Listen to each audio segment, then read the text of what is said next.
Hello, this is Meghan Charpentier and I'm here at the Cabarrus Health Alliance in the Wellness Kitchen, and we're going to be making black bean burritos today. This is a super simple and quick recipe that you can make pretty much any time of day. You actually could have it for breakfast, lunch, dinner, or snack, and it's a great way to get your kids to eat some great healthy protein in the form of beans and something like a wrap that's easy to go. We're going to start here with actually just using a regular can of black beans. Any type of store brand black beans is just fine. Anytime you are having anything in a can though, it's always great to go ahead and rinse and drain all of the contents that are in there.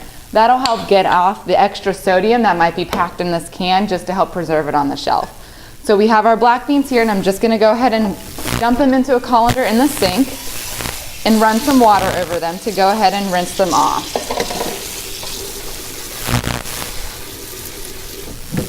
After we have that done, we're going to be transferring this into a microwavable glass bowl. Any type of microwavable bowl that you have at home would be great, but you just want to make sure that it is safe to put into the microwave. So we're going to add our black beans into the bowl here.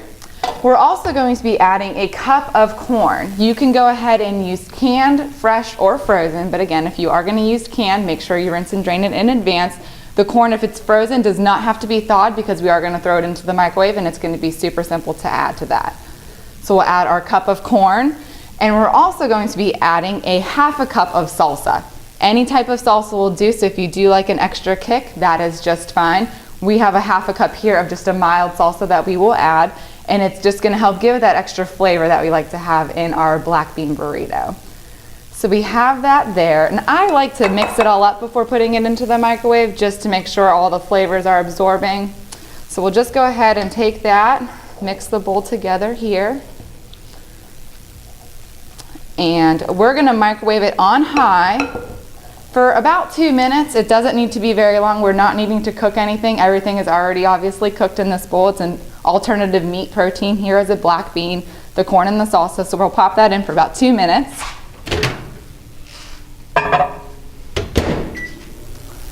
And while that's going, you can continue to go back to your station and continue to cut up and prepare the rest of the ingredients. So we are going to be adding a tomato.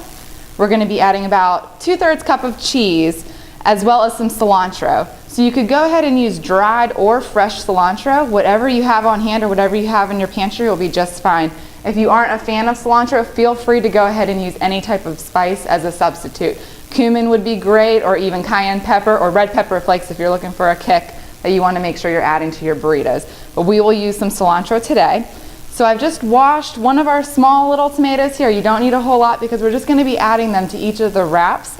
And we'll go ahead and just chop this up.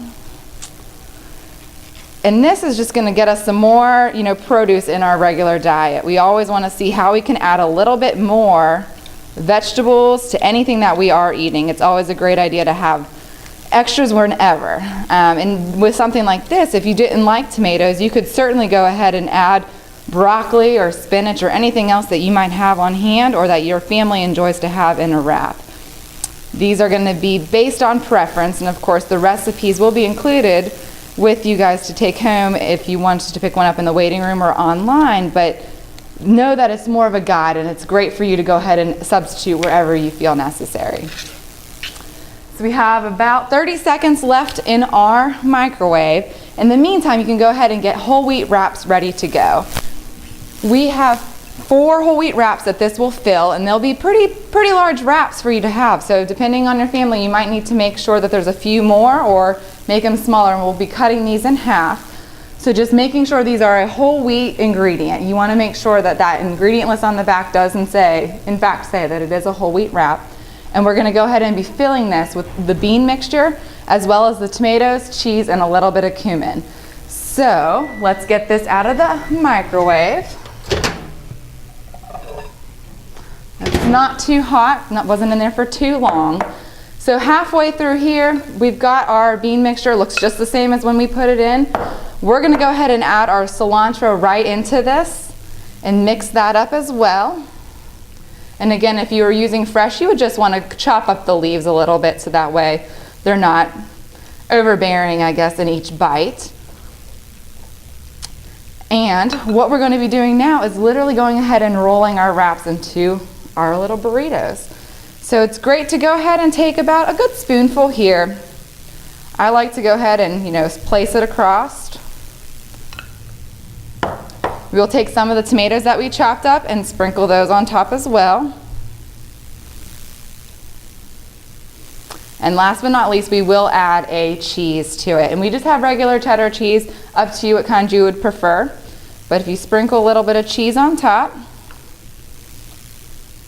and then you're gonna roll them. There's no particular way to go ahead and roll these. You just wanna make sure they're rolled tightly so that they're not gonna fall apart when you are eating them. So for me, I like to just fold it over in half and continue to press and roll here. And some might spill out over the edges, which is absolutely just fine. And then just take a serrated knife or any type of knife that you have at home and go ahead and slice it in half, and you have your black bean burrito to go. So I hope you enjoy this recipe and that you're able to make this simple and quick, easy recipe with your family at home. And like I said, be sure to pick up a copy of the recipe in your waiting room or click on the link below if you're watching online. Thank you so much.